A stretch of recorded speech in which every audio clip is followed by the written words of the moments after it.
to think of awareness as having that quality of light where it just lands on or receives whatever is going on in our experience. In and of itself, just like light, awareness, the simplest form of knowing we can have, the simplest form of recognition of what's happening, receives or sees or recognizes everything equally and without preference or bias or agendas. That doesn't mean that we've turned off our wisdom and our discernment of what we should say no to, what we say yes to, and making choices. But it's the foundation for making wise choices, to discover how to have this non-reactive, non-conflictive awareness turned on and to bring it to all aspects of our life. And in fact, one of the things that for me, that makes mindfulness or awareness practice sacred is the idea that there's no outside. Everything's allowed to be included. Everything is included within it. As soon as we have some idea that we're not supposed to pay attention to that's excluded from it has no value, no importance for the purposes of opening up and being aware, being awake, then we've lost the sacred or the holistic wholeness of life. And so this idea of letting mindfulness become 360 degrees to include everything. And it tends to come over time if you do the basic practice of mindfulness as I've been teaching, and you learn how to be present and settled and composed on your breathing, on your body, your emotions, and your thoughts.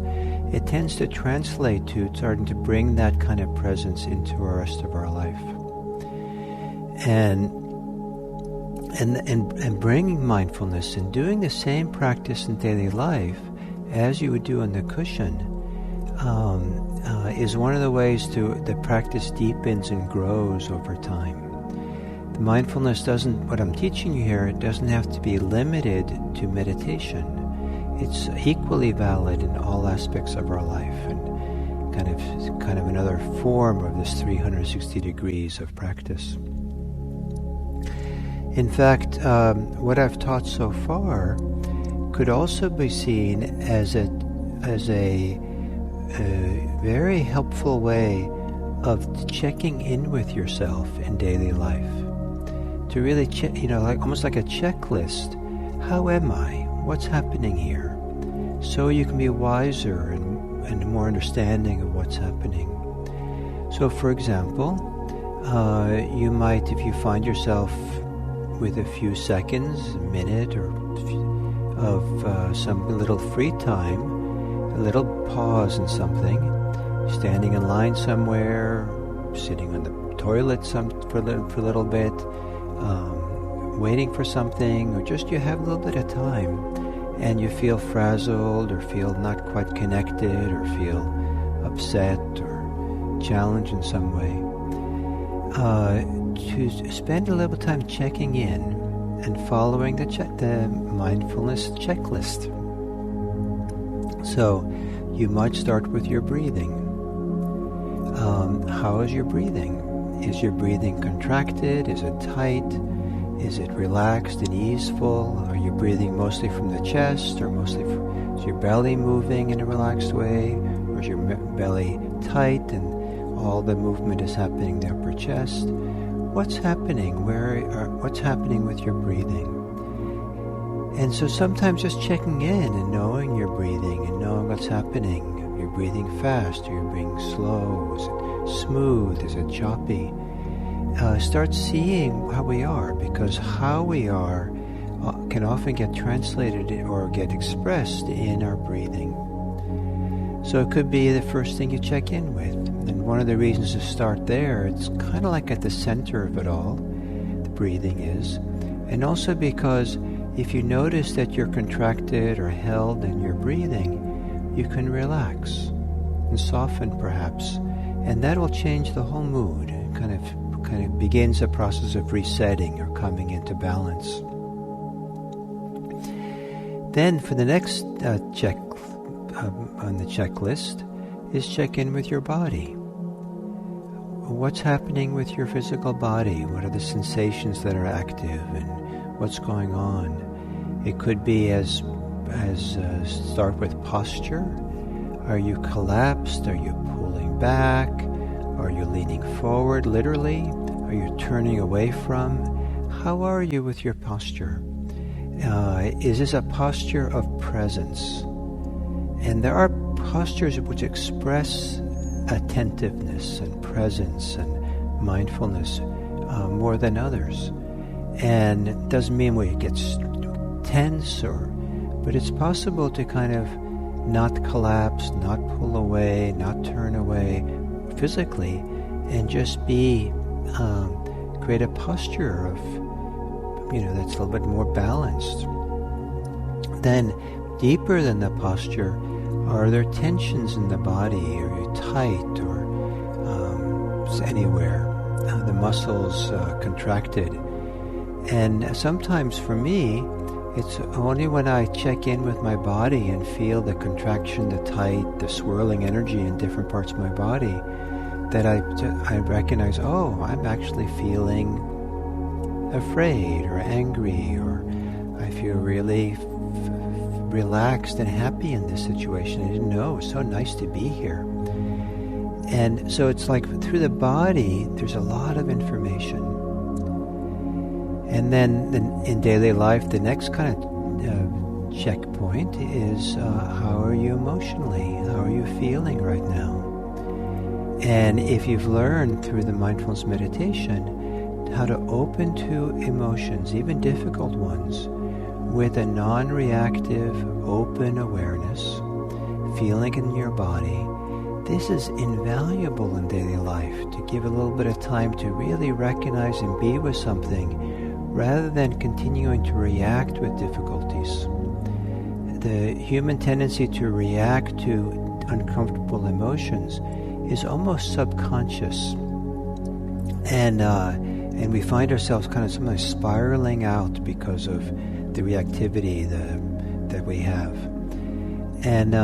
But to learn how to bring a non-reactive awareness to our emotional life when things are challenging can make all the difference in the world. It can bring balance, can bring a degree of non-reactivity, and allows us to be a little bit more choiceful about what we say and what we do, because we recognize what's compelling us, the compulsions we have, or the filter, the lens through which we're seeing. And then the fourth of these checklists, and the checklist is thinking. What's going on with your thoughts?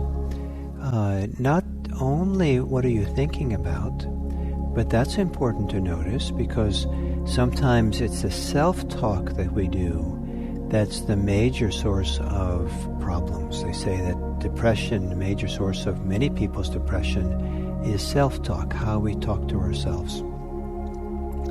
Certainly there are other reasons as well. And but also fear. There can be self-talk that gets us into a tizzy around fear. And so just notice, what are we telling ourselves? And how accurate is it? Is it true? But more deeply is not just looking at the story we're telling ourselves, but also to bring mindfulness to the process of thinking, the event of thinking, independent of the content. Is there a lot of energy? Is there a lot of contraction and tightness? Is there emotions that are kind of fueling the thinking? Is there tightness someplace? So all the instructions I've been giving you in these different domains of mindfulness all can be done as a checklist in daily life. And now, for many people, this is a very stressful time, a lot of difficulties in life with the coronavirus and work and lockdown, all kinds of issues that come up. And for some of us, some people, it's been a while now that our life has been turned upside down. And sometimes it's only after a period of time that something inside, sometimes it gets alarmed or feels like this is getting to be hard, or this is, how long is this going to last? And patience begins to wear thin. To have a tool in daily life to do a good form of check-in for oneself. And then maybe be wiser and know how to take care of yourself better and conduct yourself better is one of the things that can be done with mindfulness and bringing this into daily life. And doing this kind of learning how to do this checklist and doing it somewhat quickly, it can become second nature.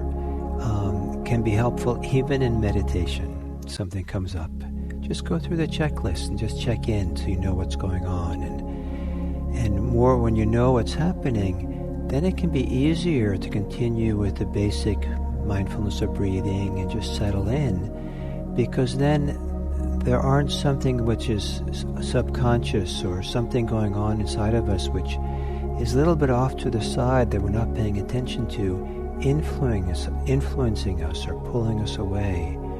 We understand what's going on. And so then sometimes it's easier then to stay settled and focused. So let's do a meditation. And I'll start by doing this checklist once very quickly at the beginning, and then we'll go through these steps together, not so much as a checklist the second time, but as a way of beginning to open the awareness up, keep opening it so it's inclusive of everything. And so if you could then take a meditative posture, close your eyes.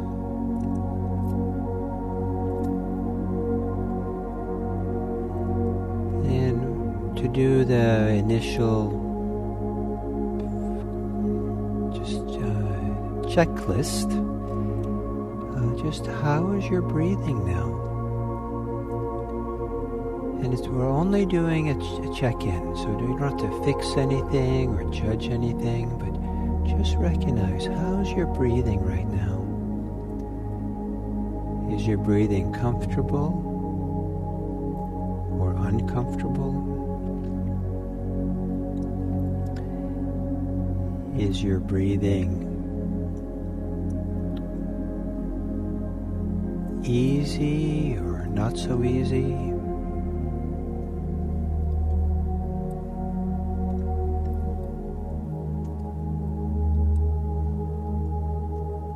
Are you breathing more from your chest than the belly? Or where's your chest or your torso contracted or tight?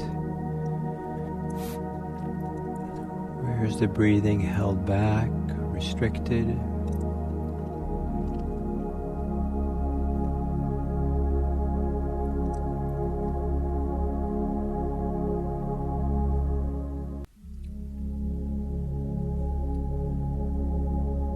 Are you breathing fast or slow?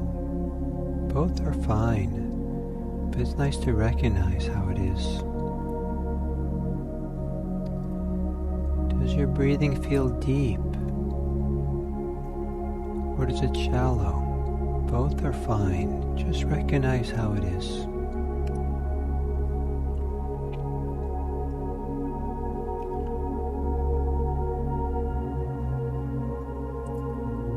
And then check in with your body.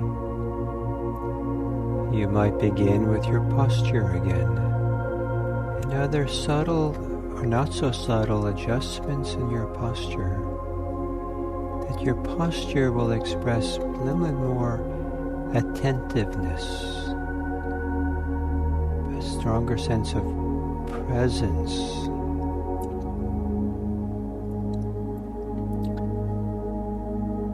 As if your whole body is calmly alert.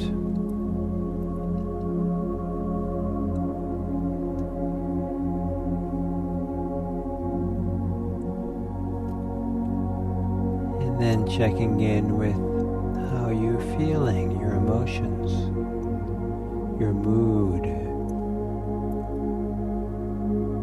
and perhaps whatever it is, having an attitude of it's okay. For now, it's okay to be this way. For this kind of check-in, it's enough just to know, to allow and to know for now.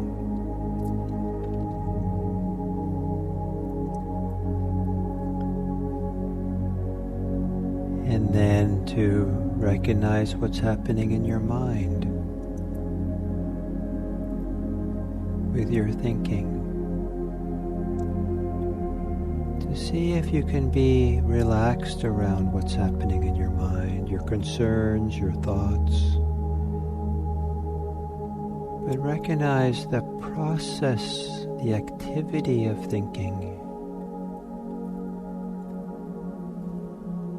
Is it forceful or is it relaxed? Is it fast and furious? Is it slow and gentle?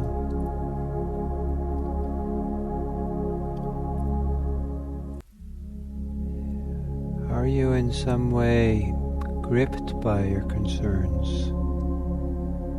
Or are you more spacious, noticing your thinking?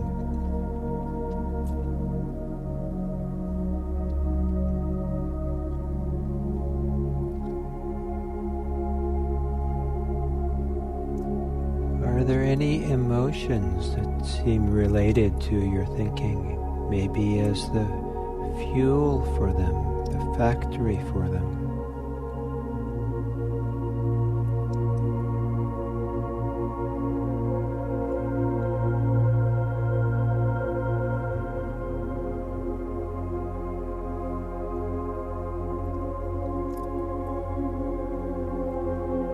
So with that check-in, maybe a little bit more in touch with yourself than you were before. Now we can begin the meditation.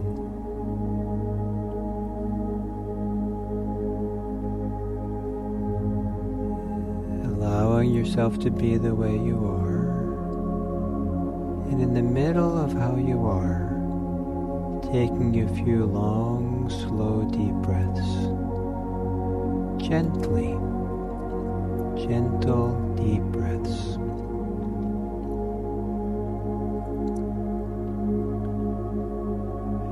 Feeling the stretching of the torso and shoulders as you breathe in deeply.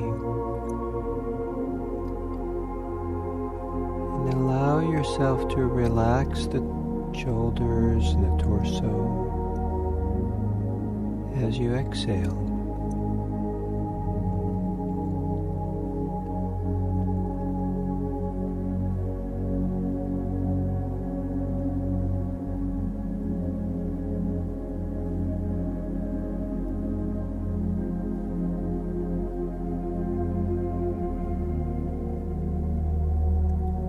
And then letting your breathing return to normal. And taking a few moments to soften, relax any obvious places in your body. Often it can be the shoulders.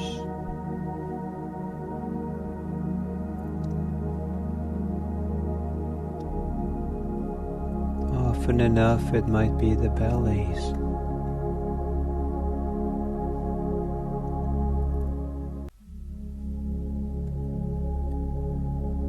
Sometimes it can be in the face, around the eyes, forehead, jaw.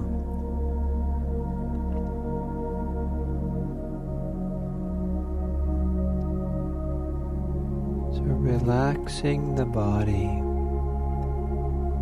if it doesn't if things don't relax, then it's more like a movement of softening around the tension, recognizing it and making space for it.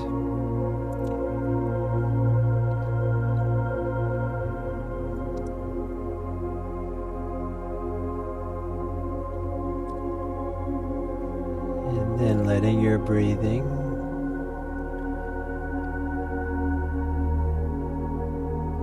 become the center of your experience.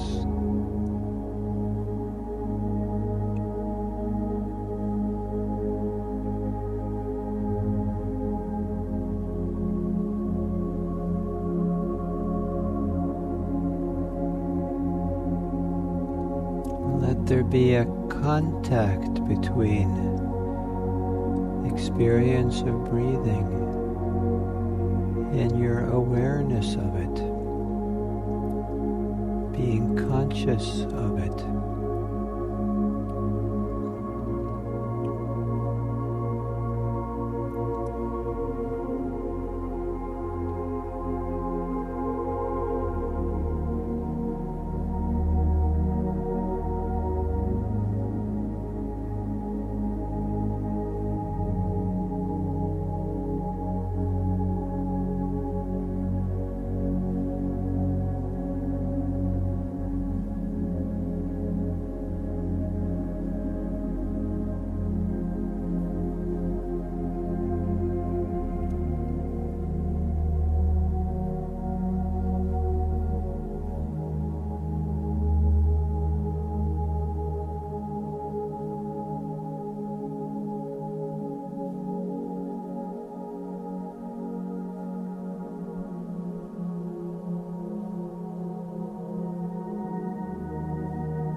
Allowing the awareness to accompany your breathing,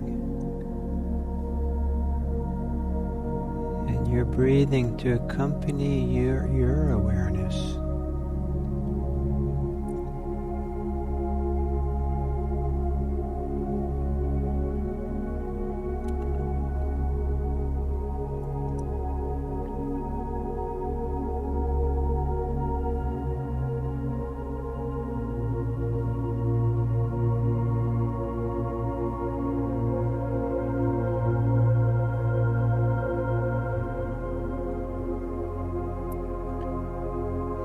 And then noticing, letting go of the breathing and noticing what is the strongest sensation or most compelling sensation in your body.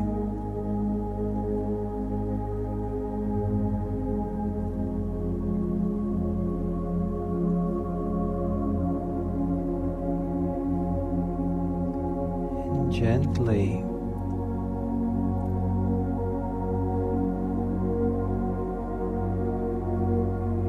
bring a meditative awareness to the physical sensations.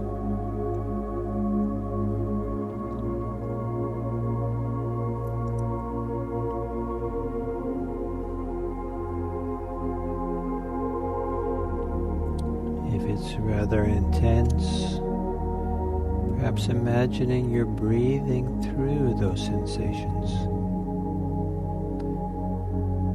So you're there attending to the sensations, but the breathing somehow is massaging it or helping you be present without being preoccupied by it. Just being, breathing.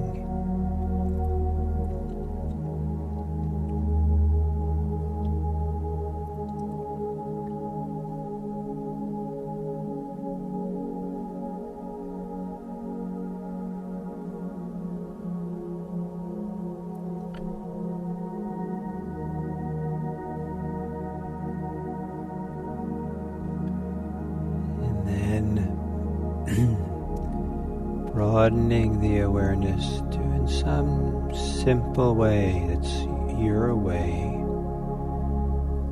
become aware of your whole body.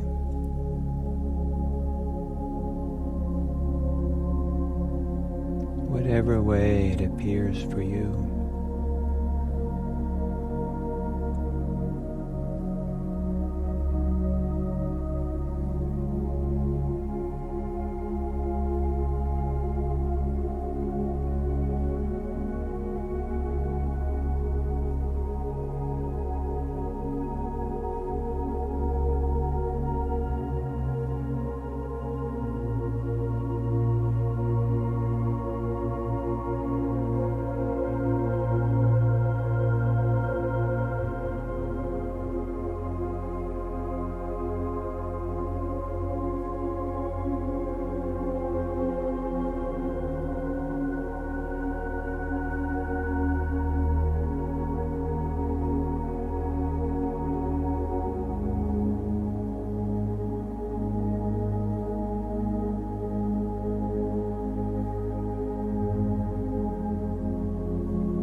Opening up wider to become aware of your emotions and how you're feeling.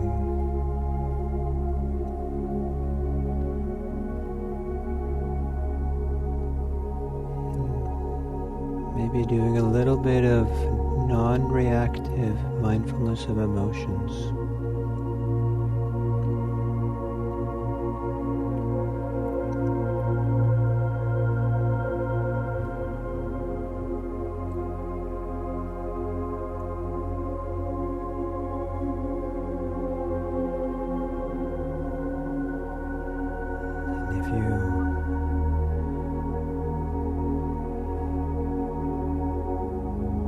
Perhaps in the middle of it all,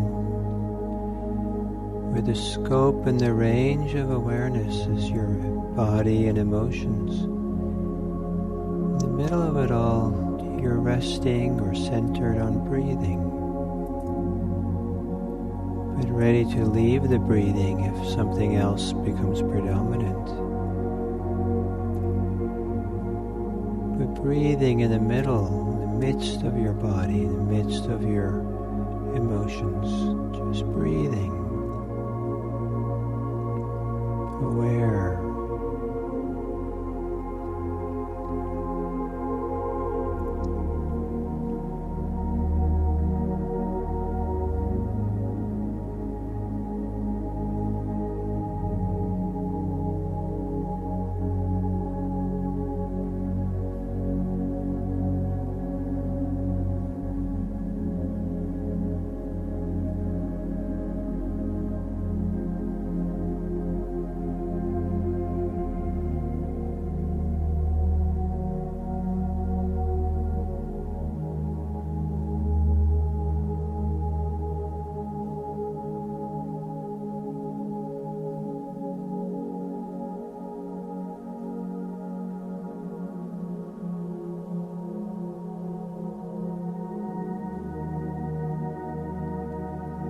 And then becoming aware, opening up and including the world of thoughts and thinking.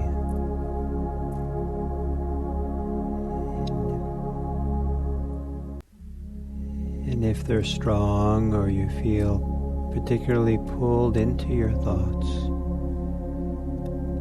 to spend a little bit of time turning on the light bulb of attention in the room of thinking.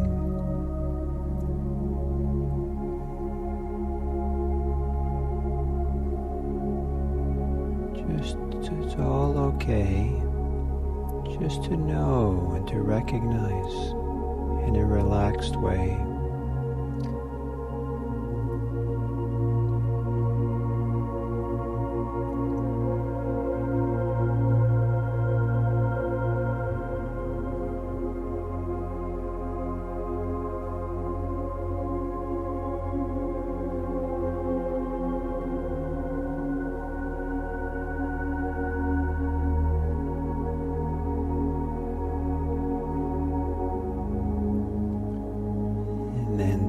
Back to your breathing. And now with breathing at the center, and then on the periphery, kind of like central vision and peripheral vision. Central vision is with your breathing, and the peripheral vision is open and relaxed to include, but not focus on your body, your emotions, thinking.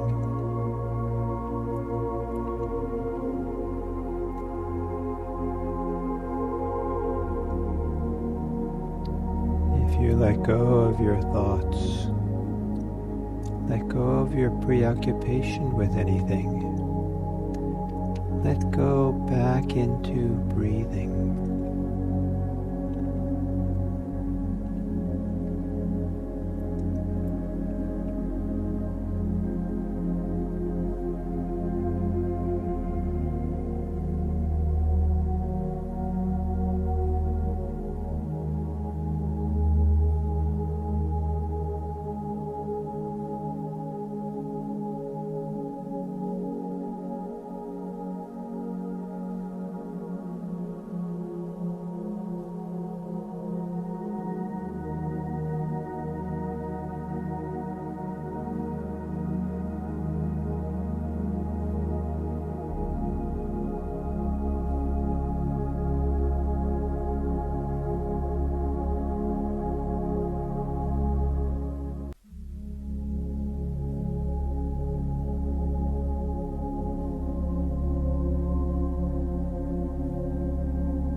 Then you can also open up the scope of awareness even wider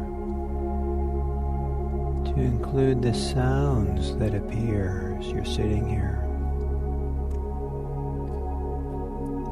We generally don't interfere with sounds.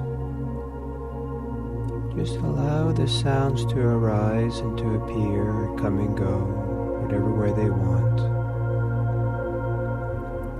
Some people will even relax more, like watching a river go by just listening to the sounds go by, come and go. Some stay and some arise and pass.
at the center of all things, with this, let yourself rest with the experience of breathing.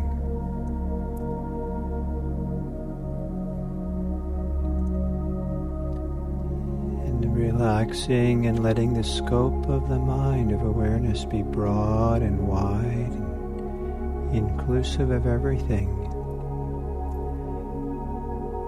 But with the breathing at the center, allow things to be at the periphery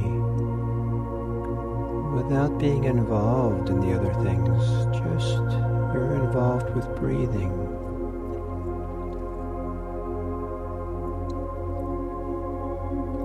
It's not a turning away or rejecting of anything, but giving preferential attention to just breathing in the middle of it, as if breathing is the heart of all things. It's connected to all things.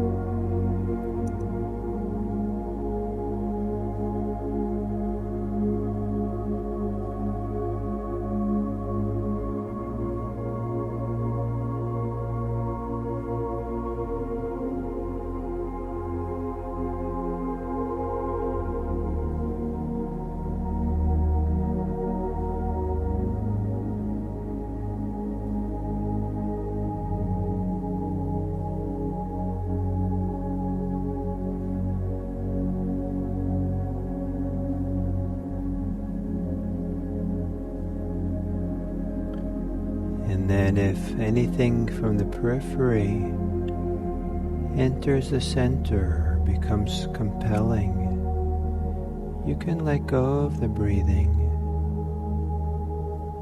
and let your awareness center itself on this, whatever it is that's compelling, as if this now has become temporarily the home for meditation. It's not a distraction, it's the place to bring a mindful attention.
to end this sitting,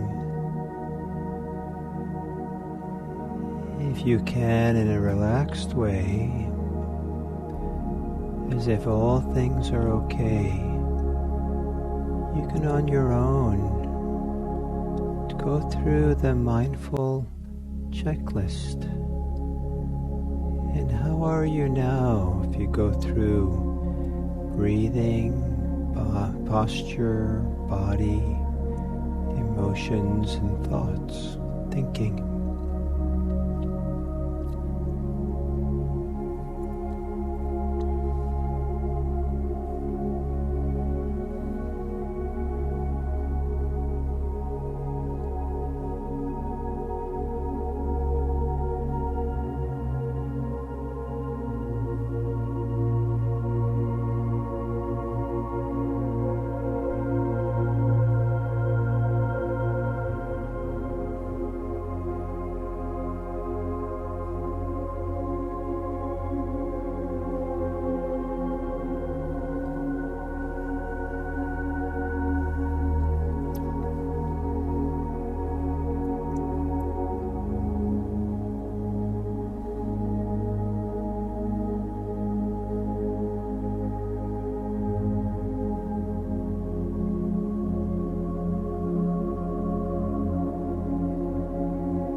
And then to end this sitting, you can take some gentle, deep breaths. Feel your body, feel your chair, your cushion. And when you're ready, you can open your eyes.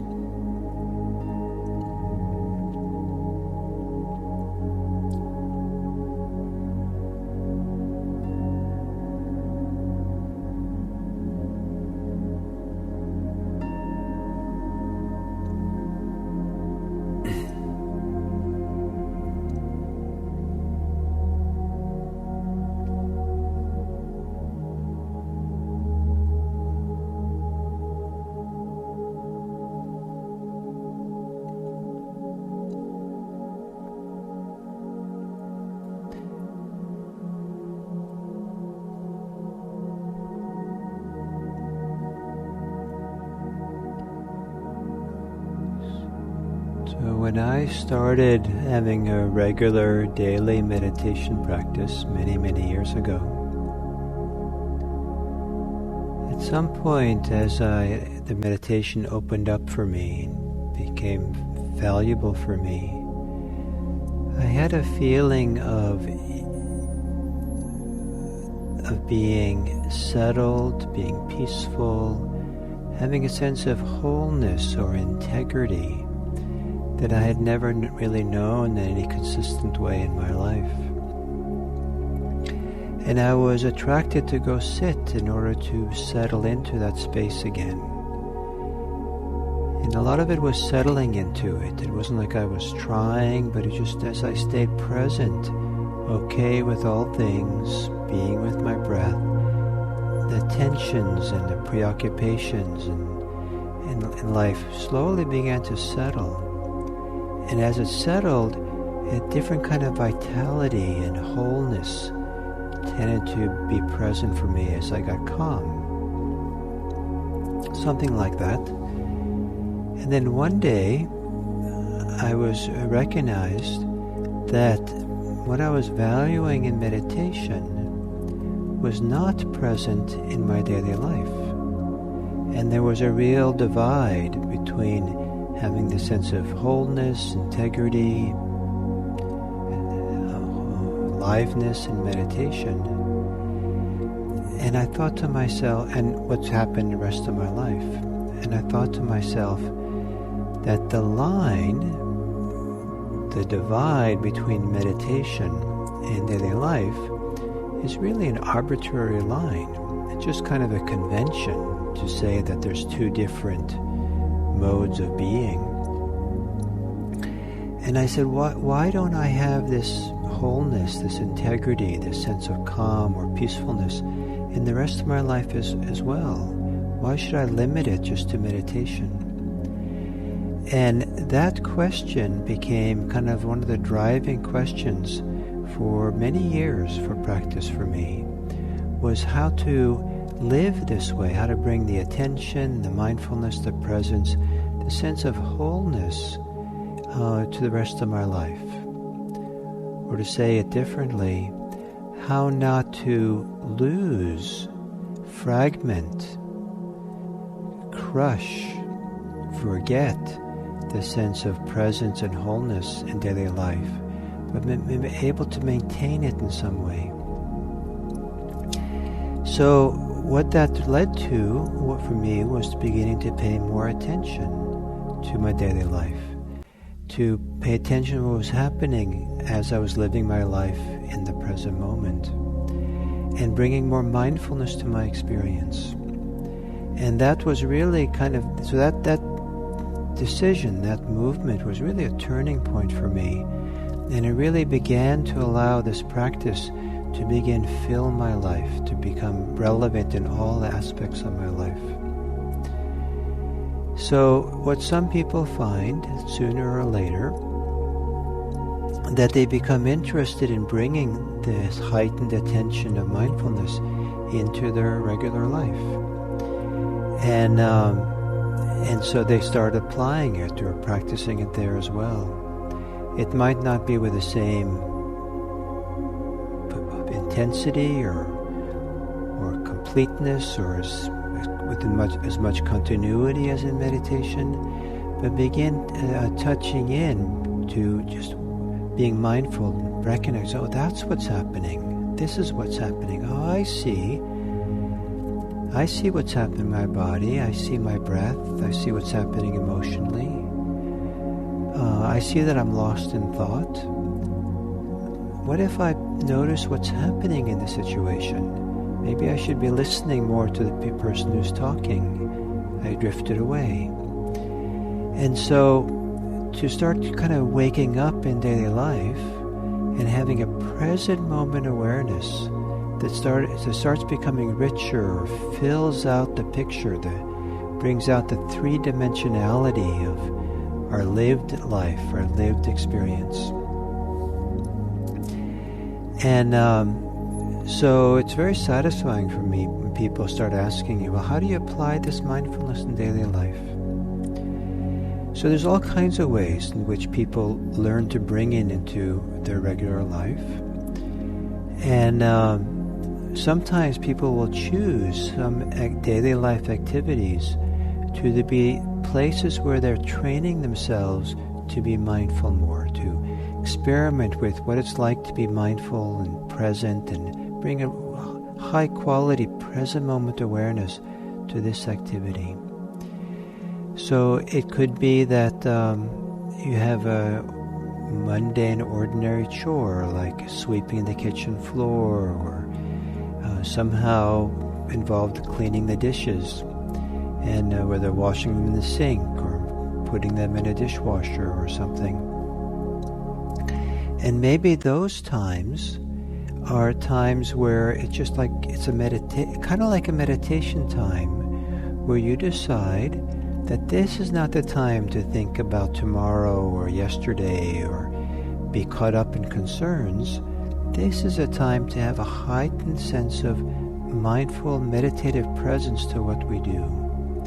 You might do it a little bit slower than usual. You might do it at the regular speed.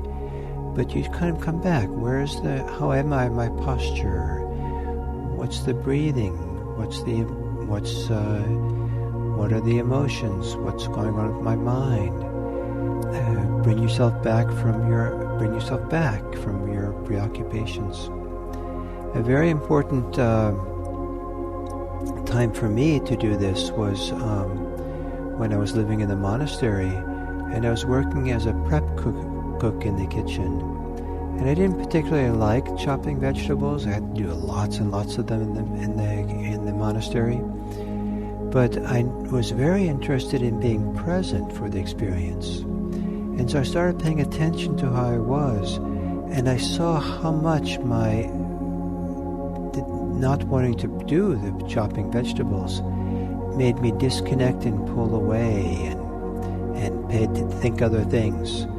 And I made the practice of always like coming back to my breathing, coming back to chopping. And I learned over time to really just be there with the vegetables. Vegetables became my teachers, because we just kind of one-pointed, just involved just this. And I came to love chopping vegetables. It was just really great to be present for chopping vegetables in the same way in which kind of I was doing for myself in meditation. Some people will do it if they drive to work. If they do drive to work these days, park maybe a little bit far away from the store, the factory, the office, or wherever you have to go, and do walking meditation. Walk in a mindful way, and have the walking be a place where this meditative awareness is waking up to what's happening in the moment, becomes more alive. Some people will choose, will have a mindfulness bell that reminds them to notice what's happening. Some people will get like an Insight timer, an app you can get. You have a bell that goes off every hour on the hour. And when you hear that bell, you take 10 seconds, 15 seconds just to check in and be mindful and see what's going on. It can make a world of difference. You could also choose particular activities. Some people have chosen every time they turn on and off a light switch, that's a time to tune in and be attentive. I used going through door frames. Every time I went through a door, I was kind of going into a new space. It makes sense to pay attention. Every time I went through a door frame was a time to check in, be mindful, wake up to what's happening in the present. And sometimes I went through a lot of door frames every day, and that was a wonderful way of kind of checking in and developing more momentum in the mindfulness. And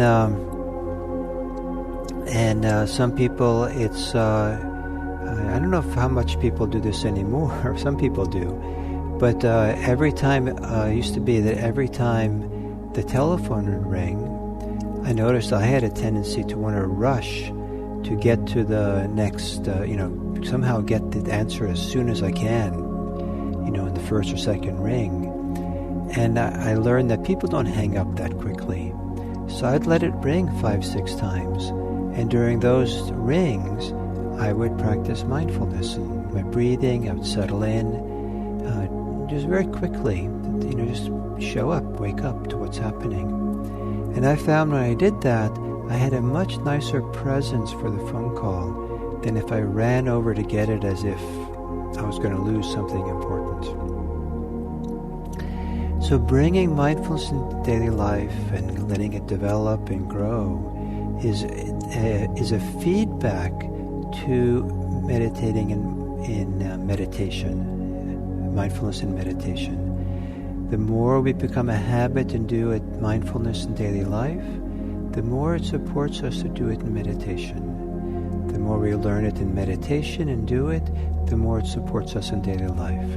And this wonderful reciprocity, it builds over time and grows. It's one way of growing the mindfulness and